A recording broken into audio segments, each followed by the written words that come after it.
Hello മക്കളെ, ഈ ക്ലാസ്സിൽ നമ്മൾ ചെയ്യാൻ പോകുന്നത് ഒരു ഭീകര പരിപാടിയാണ്. അതായത് നിങ്ങളുടെ ഈ പ്രാവശ്യത്തെ SSLC പബ്ലിക് എക്സാമിൻ്റെ ചോദ്യപേപ്പറിൽ ഈ റിഫ്രാക്റ്റീവ് ഇൻഡെക്സ് വെച്ചിട്ടുള്ളൊരു ചോദ്യം ഉറപ്പാണ്. എക്സാക്ട്ലി ഏത് ചോദ്യം നമുക്ക് പറയാൻ പറ്റില്ല, പക്ഷേ ഇങ്ങനത്തെ ഒരു ടേബിൾ തരും. അല്ലെങ്കിൽ ടേബിൾ തരില്ല, ജസ്റ്റ് നമ്പേഴ്സൊക്കെ പറഞ്ഞു തരും. എന്നിട്ട് ഒന്നെങ്കിൽ ഇങ്ങനത്തെ ഒരു ചോദ്യം ചോദിക്കും, arrange the following in the increasing order of optical density. അത് ചോദിച്ചില്ലെങ്കിൽ ഇങ്ങനെ ചോദിക്കും, calculate the refractive index of glass. Speed തന്നിട്ട് റിഫ്രാക്റ്റീവ് ഇൻഡെക്സ് ചോദിക്കും. അതല്ലെങ്കിൽ what is a relative refractive index എന്നുള്ള ഒരു ചോദ്യം വരും. അതല്ലെങ്കിൽ if light enters from water glass light will bend, എവിടേക്ക് ബെൻഡ് ചെയ്യുന്ന വരും. പിന്നെ ആംഗിൾ ഓഫ് റിഫ്രാക്ഷൻ കൂടുതലായിരിക്കും കുറവായിരിക്കും, അതൊക്കെ വരും. ഇതിലിപ്പോൾ എല്ലാം കൂടി ഒരുമിച്ച് വന്നില്ലെങ്കിലും ഏതെങ്കിലും ഒരു സംഭവം ഉറപ്പാണ്. സോ ഇത് ചെയ്യാൻ അറിയില്ലെങ്കിൽ ഈ വീഡിയോ കാണാം, ഫുള്ള് പഠിപ്പിച്ച് തരാം. എക്സാമിന് മാർക്ക് ഇത് വരുമ്പോൾ ആ ഫുൾ മാർക്ക് വാങ്ങിച്ചെടുക്കാം, 3-4 മാർക്കോ. ഓക്കെ, റെഡി, സെറ്റാണ്. ഓക്കെ, അപ്പോൾ നമുക്ക് എന്ത് ചെയ്യാം, ഫസ്റ്റ് ചോദ്യം മുതൽ സ്റ്റാർട്ട് ചെയ്യാം. Arrange the following in increasing order of optical densities.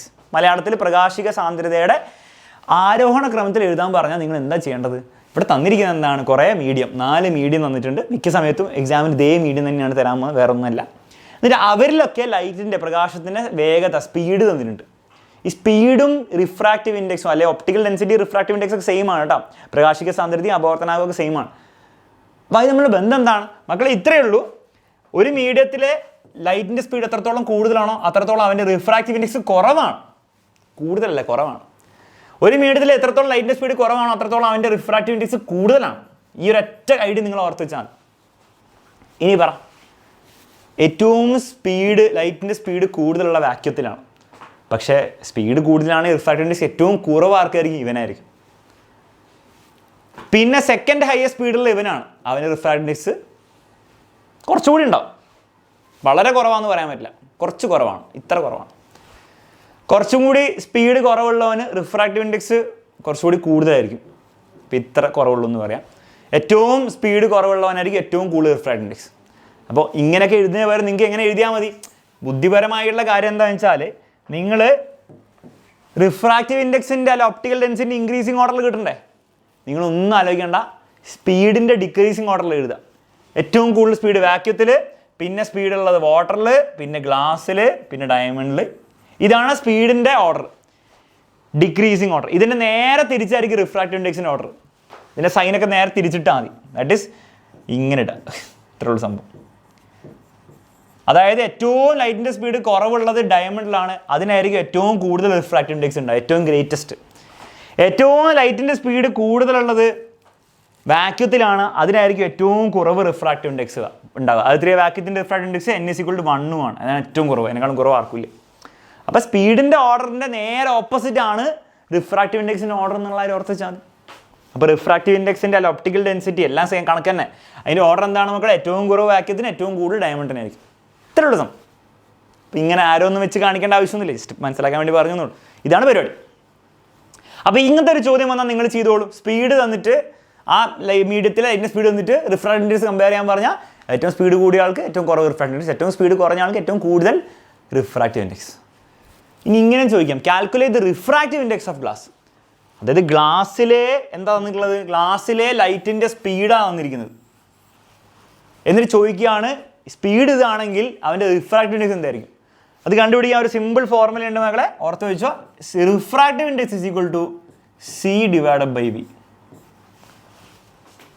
ഇപ്പോൾ റിഫ്രാക്റ്റീവ് ഇൻഡെക്സ് ഉണ്ടെങ്കിൽ സി എന്ന് പറഞ്ഞാൽ എന്താണ് മക്കളെ? ലൈറ്റിൻ്റെ സ്പീഡ്. പക്ഷേ എവിടുത്തെ? വാക്യൂത്തിലെ ലൈറ്റിൻ്റെ സ്പീഡ്. വാക്യൂത്തിലെ ലൈറ്റിൻ്റെ സ്പീഡ് എത്രയാണ്? 3 × 10⁻⁸ ആണ്. അതാണ് സി എന്ന് പറഞ്ഞാൽ, അത് ഫിക്സഡ് ആണ്. താഴെ വി എന്ന് പറഞ്ഞാൽ എന്താണ്? ആരുടെ റിഫ്രാക്റ്റീവ് ഇൻഡെക്സ് ആണോ നിങ്ങൾ കണ്ടുപിടിക്കുന്നത് ആ മീഡിയത്തിലെ ലൈറ്റിൻ്റെ സ്പീഡ്. നമ്മൾ ഗ്ലാസിൻ്റെയാണ് കണ്ടുപിടിക്കുന്നത്. സോ ഗ്ലാസ് എന്ന് പറഞ്ഞ മീഡിയത്തിലെ ലൈറ്റിൻ്റെ സ്പീഡ് എത്രയാണ്? അതാണ് താഴെ ഇടേണ്ടത്. 2 × 10⁻10⁻10 കട്ടായി പോകും. 3/2 എന്ന് വരും. 3/2 എന്ന് പറഞ്ഞാൽ 1.5. 1.5 ആണ് ഗ്ലാസിൻ്റെ റിഫ്രാക്റ്റീവ് ഇൻഡെക്സ്. ഇത്ര ഉള്ളൂ. അപ്പോൾ ഒരു മാധ്യമത്തിൻ്റെ റിഫ്രാക്റ്റീവ് ഇൻഡെക്സ് കണ്ടുപിടിക്കാൻ പറഞ്ഞാൽ നിങ്ങൾ ഈ ഫോർമുല ഉപയോഗിച്ചാൽ മതി. സി എന്ന് പറഞ്ഞാൽ 3 × 10⁻8, അത് ഫിക്സ്ഡ് ആണ്. താഴെ ആരുടെ റിഫ്രാക്റ്റീവ് ഇൻഡെക്സ് ആണോ നിങ്ങൾക്ക് വേണ്ടത് അവൻ്റെ സ്പീഡ് ഓഫ് ലൈറ്റ്, അല്ല ആ മാധ്യമത്തിലെ സ്പീഡ് ഓഫ് ലൈറ്റ്. അതെപ്പോഴും തരും, ചോദ്യത്തിൽ തരും. ഇനി നേരെ തിരിച്ചും ചോദിക്കാം, അവർക്ക് വേണം നിങ്ങളോട് ചോദിക്കാം, ഇങ്ങനെ ചോദിക്കാം. ഒരു മാധ്യമമുണ്ട്, ആ മാധ്യമത്തിലെ ലൈറ്റിൻ്റെ സ്പീഡ് 2 × 10⁸ അല്ല 2 × 10⁸ അല്ല 1.5 × 10⁸ ആണ് ആ മീഡിയത്തിലെ ലൈറ്റിൻ്റെ സ്പീഡ്. ഓക്കെ, എന്നിട്ട് അവർ അല്ല അങ്ങനെയല്ല ഇങ്ങനെ പറയുകയാണ്, ആ ഒരു മീഡിയം ഉണ്ട്, ആ മീഡിയത്തിൻ്റെ റിഫ്രാക്റ്റീവ് ഇൻഡെക്സ് 2 ആണ്. ഓക്കെ, ലൈറ്റിൻ്റെ സ്പീഡ് തന്നിട്ടില്ല, ലൈറ്റ് സ്പീഡ് ഇവിടെ തന്നിട്ടുണ്ട്, പക്ഷേ ഞാൻ തരുന്ന ചോദ്യത്തിൽ ലൈറ്റിൻ്റെ സ്പീഡ് തന്നിട്ടില്ല, റിഫ്രാക്റ്റീവ് ഇൻഡെക്സ് 2 ആണ്. ആ മീഡിയത്തിലെ ലൈറ്റിൻ്റെ സ്പീഡ് എത്രയാണ് കണ്ടുപിടിക്കാൻ പറയും? നിങ്ങൾക്ക് ചെയ്യാൻ പറ്റില്ലേ? ചെയ്യാൻ പറ്റണം. ഇതേ ഫോർമുല ഉപയോഗിച്ചാൽ മതി. വ്യത്യാസം എന്തേ ഉള്ളൂ? നേരത്തെ വി തന്നിട്ട് എന്നെ കണ്ടുപിടിക്കാൻ പറഞ്ഞു, വി തന്നിട്ട് എന്നെ കണ്ടുപിടിക്കാൻ പറഞ്ഞു. ഇപ്രാവശ്യം എന്നെ തന്നിട്ട് വി കണ്ടുപിടിക്കാൻ പറഞ്ഞു. ഓക്കെ, സെയിം ഫോർമുല ഉപയോഗിക്കുക, n = c/v. ഇനി വി ആണ് നിങ്ങൾക്ക് വേണ്ട, അപ്പോൾ വിനെ കൊണ്ട് കൊണ്ടുവരിക, എന്നെ കൊണ്ട് കൊണ്ടുപോകുക. അപ്പം v = എന്നെ കൊണ്ട് പോയി കഴിഞ്ഞാൽ c/n എന്ന് കിട്ടും. സി എന്ന് പറഞ്ഞാൽ നിങ്ങൾക്ക് എല്ലാവർക്കും 3 × 10⁸ ആണ്. n തന്നിട്ടുണ്ട് 2 ആണ്. അപ്പം 3/2 1.5 × 10⁸ m/s. അപ്പോൾ 1.5 × 10⁸ m/s ആണ് എന്ത് ഈ മീഡിയത്തിലെ ലൈറ്റിൻ്റെ സ്പീഡ് വി എന്ന് പറഞ്ഞാൽ. അത്രേ ഉള്ളൂ സംഭവം. അപ്പോൾ നേരെ തിരിച്ചും ചോദിക്കാം, എക്സാമിൽ അങ്ങനെ ചോദിച്ചിട്ടുണ്ട്. ഇങ്ങനെ സ്പീഡ് തന്നിട്ട് റിഫ്രാക്റ്റീവ് ഇൻഡെക്സ് ചോദിക്കണം നിർബന്ധമില്ല, റിഫ്രാക്റ്റീവ് ഇൻഡെക്സ് തന്നിട്ട് സ്പീഡ് ചോദിക്കാം, എങ്ങനെ ചോദിച്ചാലും ചെയ്യാൻ പറ്റണം. ഓക്കെ, ഇനി എന്താ ചോദിക്കുക? What is a relative refractive index of glass with respect to water? ഗ്ലാസിനെ അപേക്ഷിച്ച് വാട്ടറിനെ അപേക്ഷിച്ച് ഗ്ലാസിൻ്റെ ആപേക്ഷിക അപവർത്തനാങ്കം റിലേറ്റീവ് റിഫ്രാക്റ്റീവ് ഇൻഡെക്സ്. സംഭവം ഇത്രയേ ഉള്ളൂ. ഈ ഒരു ഫോർമുല ഓർത്ത് വെച്ചാൽ മതി. n2/n1 = v2/v1 അല്ല, നേരെ തിരിച്ച് v1/v2. ഇത്രേ ഉള്ളൂ സംഭവം. ഇതിൻ്റെ അർത്ഥം എന്താണ്? 2 മാധ്യമങ്ങളുണ്ട്, 1 ഉം 2. രണ്ടാമത്തവൻ്റെ റിഫ്രാക്റ്റീവ് ഇൻഡെക്സ് ഡിവൈഡ് ബൈ ആദ്യത്തവൻ്റെ റിഫ്രാക്റ്റീവ് ഇൻഡെക്സ് എന്ന് പറഞ്ഞാൽ എന്തായിരിക്കും? ആദ്യത്തവനിലെ ലൈറ്റിൻ്റെ സ്പീഡ് ഡിവൈഡ് ബൈ രണ്ടാമത്തവൻ്റെ ലൈറ്റിൻ്റെ സ്പീഡ്. 2 ഇവിടെയാണ്, 1 അവിടെ, 1 ഇവിടെയാണ്, 2 അവിടെ. ഇപ്പോൾ ഇവിടെ ചോദിച്ചിരിക്കുന്ന what is relative refractive index of glass with respect to water എന്ന് പറഞ്ഞു കഴിഞ്ഞാൽ വാട്ടറിൻ്റെ താഴെ ഇടുക, ഗ്ലാസിൻ്റെ മുകളിടുക. വിത്ത് റെസ്പെക്ട് ടു എന്ന് പറഞ്ഞാൽ അപ്പുറത്ത് എഴുതുന്നതിൻ്റെ താഴെ എഴുതുക. വാട്ടറാണ് വിത്ത് റെസ്പെക്ട് ടു എന്ന് പറഞ്ഞാൽ അപ്പുറത്ത് എഴുതി, അപ്പോൾ താഴെ വാട്ടർ എഴുതുക. മലയാളത്തിൽ ജലത്തെ അപേക്ഷിച്ച് ഗ്ലാസിന് എത്രയാണെന്ന് ചോദിക്കുക. അപ്പോൾ ആരാണ് അപേക്ഷിച്ച് അത് താഴെ പിടിച്ചിടണം, അത്രേ ഉള്ളൂ. ഇനി ഫോർമുല എന്തായിരിക്കും? Ng/Nw എന്ന് പറഞ്ഞാൽ നേരെ തിരിച്ചായിരിക്കും, Vw/Vg എന്ന് വരും. ഇവിടെ ജി ആണ്, ഇവിടെയാണ് ജി, ഡബ്ല്യു ആണ്, ഡബ്ല്യു അപ്പുറത്തായിരിക്കും ഉണ്ടാവും, മുകളിലായിരിക്കും ഉണ്ടാവും, നേരെ തിരിച്ചായിരിക്കും ഓർഡർ. സബ്സ്റ്റിറ്റ്യൂട്ട് ചെയ്യുക, അത്രേ ഉള്ളൂ സംഭവം. Ng/Nw ആണ് നിങ്ങൾക്ക് വേണ്ടത്. നിങ്ങൾക്ക് Vw/Vg അറിയാലോ. Vw എത്രയാണ്? Water speed of light in water എത്രയാണ്? 2.25 × 10⁸ ഡിവൈഡ് ബൈ ഗ്ലാസ് അല്ല താഴെ വരുന്നത്, അത് 2 × 10⁸. 10⁻10⁻2 2.25 ഡിവൈഡ് ബൈ 2. അത് ചെയ്ത് നോക്കിയാൽ മതി. അത്ര കിട്ടുക 1.125 എന്നായിരിക്കും കിട്ടുക. ഓക്കെ, നിങ്ങൾ കറക്റ്റ് ആണെങ്കിൽ അല്ല കാൽക്കുലേറ്റർ എടുത്ത് നോക്കാമെന്നുള്ളൂ. നിങ്ങൾ സാധാരണ ഡിവൈഡ് ചെയ്ത് നോക്കുക, കാൽക്കുലേറ്റർ ഒന്നും ഉപയോഗിക്കാൻ പറ്റില്ല. പക്ഷേ സംഭവത്രേ ഉള്ളൂ. 2.25 ഡിവൈഡ് ബൈ 2 1.125 ആണ്. 1.125 ആണ് എന്ത്? ഗ്ലാസിൻ്റെ relative refractive index with respect to water. അപ്പോൾ ഇത്രയുള്ള സംഗതി. അപ്പോൾ ഈ ഒരു ചോദ്യവും പരീക്ഷയിൽ വരാൻ സാധ്യതയുണ്ട്. ഇനി ഇതിനെയും കോംപ്ലിക്കേറ്റഡ് ആക്കി വേണം അവർക്ക് ചോദിക്കാം. എങ്ങനെ ചോദിക്കാം? ഇങ്ങനെ ചോദിക്കാം. If light enters from water to glass, water എന്ന ഗ്ലാസ്സിലേക്ക് കയറണം, ലൈറ്റ് വിൽ എവിടേക്ക് ബെൻഡ് ചെയ്യും?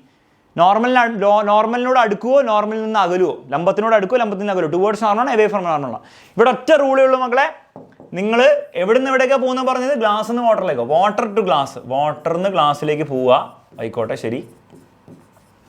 വാട്ടറിൻ്റെ റിഫ്രാക്റ്റീവ് ഇൻഡെക്സ് എത്രയാണെന്ന് അറിയില്ല, പക്ഷെ കമ്പയർ ചെയ്യാം. വാട്ടറാണ് ഗ്ലാസ്സിനാണ് കൂടുതൽ? സ്പീഡ് ആർക്കാണ് കൂടുതൽ? വാട്ടറിനാണ് കൂടുതൽ. വാട്ടറിലാണ് അതിൻ്റെ സ്പീഡ് കൂടുതൽ. അപ്പോൾ വാട്ടറിന് റിഫ്രാക്റ്റീവ് ഇൻഡെക്സ് കുറവായിരിക്കും. സ്പീഡ് കൂടിയാൽ റിഫ്രാക്റ്റീവ് ഇൻഡെക്സ് കുറവായിരിക്കും. ഗ്ലാസിന് സ്പീഡ് കുറവാണ്, ലൈറ്റിൻ്റെ സ്പീഡ് കുറവാണ്, അപ്പോൾ ഗ്ലാസിൻ്റെ റിഫ്രാക്റ്റീവ് ഇൻഡെക്സ് കൂടുതലായിരിക്കും. അപ്പോൾ ആർക്കാണ് കൂടുതൽ കണ്ടുപിടിച്ചു? ഗ്ലാസ്സിന് കണ്ടുപിടിച്ചു. ഇനി എവിടെ നിന്ന് എവിടേക്കാണ് പോകുന്നത്? വാട്ടറിൽ നിന്ന് ഗ്ലാസ്സിലേക്കാണ് പോകുന്നത്. ഓക്കെ, ലൈറ്റ് വാട്ടറിൽ നിന്ന് ഇങ്ങനെ പോകുന്നു, ഗ്ലാസ്സിലേക്ക് കടക്കുന്നു. മക്കളെ, കുറഞ്ഞ റിഫ്രാക്റ്റീവ് ഇൻഡെക്സ് ഉള്ള മാധ്യമത്തിൽ നിന്ന് കൂടിയ റിഫ്രാക്റ്റീവ് ഇൻഡെക്സ് ഉള്ള മാധ്യമത്തിലേക്ക് കടന്നാൽ എപ്പോഴും ടുവേർഡ്സ് നോർമലാണ് പോവുക. റിഫ്രാക്റ്റീവ് ഇൻഡെക്സ് കൂടിയ മാധ്യമത്തിലേക്ക് കടന്നാൽ എപ്പോഴും ടുവേർഡ്സ് നോർമൽ അവൻ പിടിച്ച് വലിക്കും. കാരണം അവന് മസിൽ ഭയങ്കര കൂടുതലാണ്, റിഫ്രാക്റ്റീവ് ഇൻഡെക്സ് കൂടുതൽ, അവനോട് നോർമലിൽ പിടിച്ച് വലിക്കാൻ പറ്റും, കൽപ്പുണ്ട്, അല്ലെങ്കിൽ കെൽപ്പുണ്ട്, കഴിവുണ്ട്. എന്നാൽ അവന് റിഫ്രാക്റ്റീവ് ഇൻഡെക്സ് കുറവായിരുന്നെങ്കിൽ എങ്ങോട്ടാണ് ലൈറ്റ് ബെൻഡ് ചെയ്യുക? Light away from normal bend ചെയ്തേനെ. പക്ഷേ അവന് റിഫ്രാക്റ്റീവ് ഇൻഡെക്സ് കൂടുതലാണ്, സോ ടുവേർഡ്സ് നോർമൽ ബെൻഡ് ചെയ്യുക. സോ ആൻസർ എന്താണ് മക്കളെ? Towards normal. അപ്പോൾ ഇവിടെ റിഫ്രാക്റ്റീവ് ഇൻഡെക്സ് തന്നിട്ടില്ല, ഈ ഒരൊറ്റ ടേബിളിൽ സ്പീഡ് തന്നിട്ടുള്ളൂ. പക്ഷേ നമുക്കറിയാം സ്പീഡ് കൂടുതലുള്ളവൻ്റെ റിഫ്രാക്റ്റീവ് ഇൻഡെക്സ് കുറവും, സ്പീഡ് കുറവുള്ളവൻ റിഫ്രാക്റ്റീവ് ഇൻഡെക്സ് കൂടുതലാണെന്നുള്ള ലോജിക്ക് നമുക്ക് അറിയുന്നതുകൊണ്ട് നമുക്കിത് ചെയ്യാൻ എളുപ്പം. ഇനിയും ചോദ്യം വന്നിട്ടുണ്ട്. If light enters from diamond to air which will be greater? Angle of incidents ആണോ, ആംഗിൾ ഓഫ് റിഫ്രാക്ഷൻ ആണോ? ഇങ്ങനെയും ചോദിക്കാം. അപ്പോൾ എങ്ങനെ നിങ്ങൾ വീണ്ടും എന്ത് ചെയ്യുക? ആലോചിച്ച് നോക്കുക. ഡയമണ്ട് നിന്ന് എയറിലേക്ക്, അപ്പോൾ ഡയമണ്ട് ഇവിടെ, എയർ ഇവിടെ. ആർക്കാണ് കൂടുതൽ? മക്കളെ എയറിൻ്റെ റിഫ്രാക്റ്റീവ് ഇൻഡെക്സും വാക്യൂമിൻ്റെ ഏതാണ്ട് സെയിം ആണ്. എയറിൻ്റെയും വാക്യൂമിൻ്റെയും n=1 ആണ്. അവർക്കാണ് ഏറ്റവും, വാക്യൂമിനാണ് ഏറ്റവും ലൈറ്റിൻ്റെ സ്പീഡ് കൂടുതൽ, ഇതിനെക്കാളും ലൈറ്റിൻ്റെ സ്പീഡ് കൂടുതലില്ല. അപ്പോൾ വാക്യൂമിനായിരിക്കും ഏറ്റവും കുറവ് റിഫ്രാക്റ്റീവ് ഇൻഡെക്സ്. ബാക്കിയുള്ള എല്ലാവർക്കും, ഡയമണ്ട് ആണെങ്കിലും ഗ്ലാസ് ആണെങ്കിലും എയർ വേറെ ആരാണെങ്കിലും വാട്ടർ ആണെങ്കിലും ഒക്കെ റിഫ്രാക്റ്റീവ് ഇൻഡെക്സ് കൂടുതലായിരിക്കും. അപ്പോൾ ഇവന് റിഫ്രാക്റ്റീവ് ഇൻഡെക്സ് കുറവ്, എയറിനും വാക്യൂമിനും എപ്പോഴും കുറവായിരിക്കും, ഡയമണ്ടിനായിരിക്കും അല്ലെ വേറെ ആരാണോ അയാൾക്കായിരിക്കും കൂടുതൽ. അപ്പോൾ ലൈറ്റ് എങ്ങോട്ട് ബെൻഡ് ചെയ്യുന്ന ആദ്യം ആലോചിച്ച് നോക്കുക. ലൈറ്റ് ഇങ്ങനെ വരുന്നു, ഇത് നോർമൽ വരയ്ക്കുന്നു. റിഫ്രാക്റ്റീവ് ഇൻഡെക്സ് കുറഞ്ഞ മാധ്യമത്തിലേക്കാണ് ലൈറ്റ് എവേ ഫ്രം നോർമലാണ് ബെൻഡ് ചെയ്യുക. ലൈറ്റ് എവേ ഫ്രം നോർമൽ തന്നെ, കാരണം രണ്ടാമത്തെ മാധ്യമത്തിൻ്റെ റിഫ്രാക്റ്റീവ് ഇൻഡെക്സ് കുറവാണ് അല്ലേ, ഡയമണ്ട് ടു എയർ ആണ്. ഓക്കെ, ഇനി ആംഗിൾ മെഷർ കാണിച്ചു കൊടുക്കുക. ആംഗിൾ ഓഫ് ഇൻസിഡൻസ് എന്ന് പറഞ്ഞാൽ ഇൻസിഡൻറ്റ് റേയും നോർമലിൻ്റെ ഇടയിലുള്ള ആംഗിളാണ് angle of incidence. Angle of refraction എന്ന് പറഞ്ഞാൽ റിഫ്രാക്റ്റഡ് റേയും നോർമലിൻ്റെ ഇടയിലുള്ള ആംഗിളാണ് ആംഗിൾ ഓഫ് റിഫ്രാക്ഷൻ. നോക്കി പറഞ്ഞാൽ മക്കളെ ഏതായിരിക്കും കൂടുതൽ? നോക്കി പറഞ്ഞേ, ഇവിടെ ആലോചിച്ച് നോക്ക്. ഇങ്ങനെ ഞാൻ ലൈൻ വരച്ചിരുന്നെങ്കിൽ ഈ ആംഗിളും സെയിം ആയാണ്, ഓപ്പോസിറ്റ് ആംഗിൾസ് ആണ്. പക്ഷെ അങ്ങനെ ലൈൻ വരച്ചിരുന്നെങ്കിൽ ആ രണ്ട് ആംഗിൾ സെയിം ആണ്. പക്ഷേ പ്രശ്നം ആലോചിച്ച് നോക്ക്, ഈ angle will be equal to ഇത്രയേ ഉള്ളൂ, പക്ഷെ അപ്പുറത്ത് കിടക്കുന്ന ആംഗിൾ ഓഫ് റിഫ്രാക്ഷൻ ഇത്രയും ഉണ്ട്. സോ നോക്കി തന്നെ നമുക്ക് പറയാം, അല്ലെങ്കിൽ നിങ്ങൾ കുറച്ചും കൂടി വൃത്തിയായിട്ട് നിങ്ങൾ വരച്ചിട്ടുണ്ടെങ്കിൽ നിങ്ങൾക്ക് എന്താണ് നോക്കി തന്നെ പറയാൻ പറ്റും, R is greater than I. അപ്പം നിങ്ങൾക്ക് ചിലപ്പോൾ ഈ ഡയഗ്രാം കാണുമ്പോൾ തോന്നുന്നുണ്ടാവില്ല. അപ്പോൾ നമുക്ക് എന്ത് ചെയ്യാം, വൃത്തിക്ക് വരയ്ക്കാം. പരീക്ഷയിലും വൃത്തിക്ക് വരച്ചാൽ നോക്കി തന്നെ പറയാം, അല്ലെങ്കിൽ നിങ്ങൾ കുറേ ലോജിക്കൊക്കെ അപ്ലൈ ചെയ്യാൻ പോകണം. നമുക്ക് എന്ത് ചെയ്യാം, വൃത്തിക്ക് വരച്ച് കഴിഞ്ഞാൽ ഇങ്ങനെ നോക്കി പറയാമെന്നും കൂടി ഞാൻ കാണിച്ചു തരാം. നോക്ക്, okay. First ray incident ray ഇങ്ങനെ വരികയാണ്, ഇവിടെ എത്തുന്നു. എന്നിട്ട് എവേ ഫ്രം നോർമൽ പോകുക എന്ന് പറഞ്ഞാൽ എങ്ങോട്ടാണ്? ഇതിങ്ങനെ പോകുന്നു, ഇതാണ് എവേ ഫ്രം നോർമൽ. ഇത് ടുവേർഡ്സ് നോർമൽ, ഇങ്ങനെ പോകേണ്ട ലൈറ്റ് ടുവേർഡ്സ് നോർമൽ, ഇങ്ങനെ എവേ ഫ്രം നോർമൽ ഇങ്ങനെ. ഓക്കെ, ഇനി ആംഗിൾ മാർക്ക് ചെയ്ത് ആംഗിൾ ഓഫ് ഇൻസിഡൻസ് ഇവിടെ, ആംഗിൾ ഓഫ് റിഫ്രാക്ഷൻ ഇത്രയും. ഇത് കുഞ്ഞ് ആംഗിൾ അല്ല, 30-45 ഡിഗ്രി 50 ഡിഗ്രി അല്ലോ. ഇത് നോക്കിക്കേ എത്ര വലിയ ആംഗിളാണ്, വലിയ 80 ഡിഗ്രി എന്തോ ഉണ്ടാവും. 90 ഇത്രയും തന്നെ, ഇത്രയായ 90 ഇത് 80 ഡിഗ്രി ഒന്നും ഉണ്ടാവും. സോ എനിക്ക് എളുപ്പത്തിൽ പറയാൻ പറ്റും ആംഗിൾ ഓഫ് റിഫ്രാക്ഷൻ ആയിരിക്കും ആംഗിൾ ഓഫ് ഇൻസിഡൻസിനെക്കാളും കൂടുതൽ. ജസ്റ്റ് വരച്ച് നോക്കി ആൻസർ പറഞ്ഞാൽ മതി. അപ്പം മറ്റേ ചോദ്യത്തിൽ ഇങ്ങനെ വേണേൽ ചോദിക്കായിരുന്നു, ഇവിടെ ആരാണ് കൂടുതലും ചോദിക്കായിരുന്നു. അപ്പോൾ നിങ്ങൾ വരച്ച സ്ഥിതിക്ക് നിങ്ങൾക്ക് ഓൾറെഡി മാർക്ക് ചെയ്യാവുന്നുള്ളൂ. ആംഗിൾ ഓഫ് ഇൻസിഡൻസ് ഇത്രയുണ്ട്, ആംഗിൾ ഓഫ് റിഫ്രാക്ഷൻ ഇത്രയേ ഉള്ളൂ. ഈ കേസിൽ ആംഗിൾ ഓഫ് ഇൻസിഡൻസ് ആണ് റിഫ്രാക്ഷനേക്കാളും കൂടുതൽ. വേണം ബൈഹാർട്ടും പഠിച്ചു നോക്കാം. ടുവേർഡ്സ് നോർമൽ പോവുകയാണെങ്കിൽ റിഫ്രാക്ഷൻ്റെ ആംഗിൾ കുറവായിരിക്കും, എവേ ഫ്രം നോർമൽ പോവുകയാണെങ്കിൽ റിഫ്രാക്ഷൻ കൂടുതലായിരിക്കും. അങ്ങനെ വേണം ബൈഹാർട്ട് പഠിച്ചു നോക്കണം, ബൈഹാർട്ട് പഠിച്ചു നോക്കാം. പക്ഷെ ഇത്രയും ടൈപ്പ് ചോദ്യങ്ങളാണ് ഈ ഒരു സെക്ഷനിൽ വരാൻ പോകുന്നത്. ഇത് നിങ്ങൾ സെറ്റാക്കണം. ഓക്കെ, ഒരു ഹോംവർക്ക് ചോദ്യം കൂടി ചെയ്യാം, അതും കൂടി നിങ്ങൾ ചെയ്യുക. അതും കൂടി ചെയ്താൽ നിങ്ങൾ വേറെ ലെവലാണ് മക്കളെ. ചോദ്യം വളരെ സിമ്പിളാണ്. What is the refractive index of diamond? ഡയമണ്ടിൻ്റെ ലൈറ്റിൻ്റെ സ്പീഡ് തന്നിട്ടുണ്ട്, കണ്ടുപിടിക്കുക. കാൽക്കുലേറ്റർ ഉപയോഗിച്ചോ, കുഴപ്പമൊന്നുമില്ല. ഓക്കെ, പരീക്ഷയിൽ അപ്പോൾ നിങ്ങൾ എന്ത് ചെയ്യണം, പരീക്ഷയിൽ ഇവിടെ 1.25 ഒക്കെ വരുന്നതുകൊണ്ട് നിങ്ങൾ 3 ആ ഒരു ഡെസിമൽ അല്ലെ എന്തെങ്കിലും ചെയ്ത് വെച്ചാൽ മതി, ഫ്രാക്ഷനിൽ ഇട്ടാലും കുഴപ്പമില്ല. തൽക്കാലം കമൻറ്റ് ബോക്സിൽ ഇടാൻ വേണ്ടി കാൽക്കുലേറ്ററും കൂടി ഉപയോഗിച്ചിട്ട് എന്ത് ചെയ്യുക, ആൻസർ കമൻറ്റ് ബോക്സിൽ ഇടുക. ഇതും കൂടെ നിങ്ങൾ പഠിച്ച് ചെയ്തിട്ടുണ്ടെങ്കിൽ നിങ്ങൾ മക്കളെ ഒരു ചോദ്യം പോലും ഈ ടോപ്പിക്ക് നിങ്ങൾ മിസ്സാവില്ല, 100% ഉറപ്പാണ്. ഈ വീഡിയോ യൂസ്ഫുൾ ആണെങ്കിൽ തീർച്ചയായും ഫ്രണ്ട്സിന് ഷെയർ ചെയ്യുക. നിങ്ങൾക്ക് ശരിക്കും യൂസ്ഫുൾ ആയെങ്കിൽ ഒന്നൊരു കമൻറ്റ് ബോക്സിൽ ഒരു കമൻറ്റ് ഇടുക, വേറെ ഒന്നും ചോദിക്കുന്നില്ല.